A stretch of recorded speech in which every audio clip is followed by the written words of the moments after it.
நீங்க சொன்ன மாதிரி உங்க வாழ்க்கை மாறும். என் லைஃப் ஆண்டவர் என் கையில கொடுத்துட்டார். அவன் இவன்லாம் இல்ல, நான் சொல்ற மாதிரி ஆகும். இப்ப 24ல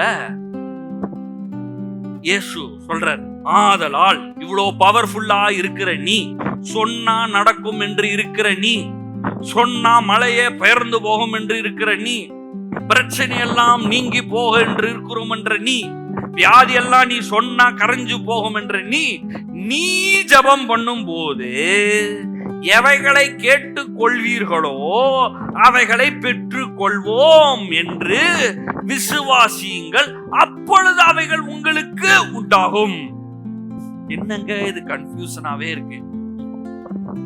ஃபர்ஸ்ட் என்ன பண்ணுமா, ஜெபம் பண்ணும் போது எவைகளை கேட்டு கொள்றோமோ அவைகளை பெற்றுக் கொள்வோம்னு விசுவாசிக்கணுமா, அதுக்கு அப்புறமா அவைகள் எனக்கு நடக்குமா. இதுதான் அந்த ஆவிக்குரிய உலகம். நீங்க ஜெபம் பண்ண முட்டி போடும் போதே, கண்ணை மூடும் போதே, கைய கூப்பும் போதே, பிதாவே இயேசுவின் நாமத்தினால சோத்திரம்னு சொல்லும் போதே எதை நம்பிடணும், நான் இப்ப ஜோமம் போறத எங்க அப்பா ஏற்கனவே கொடுத்துட்டாரு. எபேசியர் 1:3 போயிடணும். எபேசியர் 1:3 இருக்குல்ல, ஆவிக்குரிய சகல ஆசீர்வாதம் உன்னதங்களை ஏற்கனவே என்னை ஆசீர்வதித்து இருக்கிறார். எல்லாம் சொல்லுங்க, ஏற்கனவே என்னை ஆசீர்வதித்திருக்கிறார்.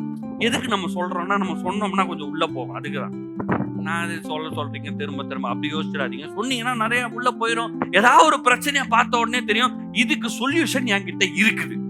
ஒரு வியாதி வந்தா ஃபர்ஸ்ட் நம்மளுக்கு தாட் என்ன வரும், அந்த மருந்து போடலாமா, அவன் ஊசியை போய் குத்தலாமா, அங்க போலாமா, ஏற்கனவே சுகமா தான் இருக்கேன் நானு, அப்புறம் தான் ட்ரீட்மெண்ட்லாம் அடுத்து, அதெல்லாம் அடுத்து வேற அப்புறமா பார்க்கலாம். ஃபர்ஸ்ட் என்ன தெரியும் எனக்கு, நான் சுகமாக தான் இருக்கிறேன்.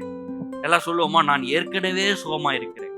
சத்தமா சொல்லணும், நான் ஏற்கனவே சுகமா இருக்கிறேன்.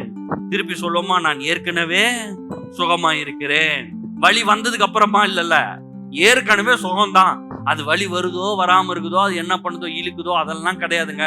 நான் சுகமா இருக்கேன். இயேசு என்ன கல்வாரி சிலுவையில சுகமாக்கிட்டாரு. அவருடைய தழும்புகளால் நான் சுகமானேன்.